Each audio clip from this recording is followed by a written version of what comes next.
আচ্ছা, আমাদের এই শাড়িগুলো কিন্তু সব এরিয়ার আপুরা নিতে পারবে। কেন বলেছি? কারণ এখন একটা খুব বাজে ট্রেন্ড চলছে যে এই শাড়িটা গুলশান বনানীর আপুর জন্য, ওই শাড়িটা গুলিস্তান আপুর জন্য, ওই শাড়িটা যাত্রাবাড়ির আপুর জন্য, এই হিজাবটা বিশেষ করে বনানীর আপুদের উদ্দেশ্যে বানানো হয়েছে, ওনাদের রিকোয়েস্টে বানানো হয়েছে। আসলে সত্যি করে বলেন তো, আমরা কেন এরকম নির্দিষ্ট করে ভাগ করে দেই যে অমুক এরিয়ার আপুরা এটা পরবে, তমুক এরিয়ার আপুরা এটা পরবে? যার টাকা আছে সেই নিতে পারবে। এগুলো বললে না অন্য আপুরা মনে কষ্ট পায়। আমি দেখেছি বিভিন্ন জায়গায় এখন এগুলো নিয়ে প্রচুর বিতর্ক চলছে যে স্পেশালি আমরা এটা গুলশান বনানীর আপুদের জন্য বানিয়েছি। এই শাড়িটা বিশেষ করে গুলশান ভাবিদের জন্য শাড়ি। ওই কানি শাড়ি এক আপু দেখাচ্ছেন আর বলছেন এটা গুলশান ভাবিদের শাড়ি।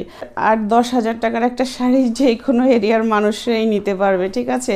এটা হচ্ছে যার যার রুচির উপরে আর যার যার অ্যাবিলিটির উপরে। এরকম অপ্রাসঙ্গিক কথাবার্তাকে আমরা ট্রেন্ড বানিয়ে ফেলবো না। এটা কেমন শোনায় না?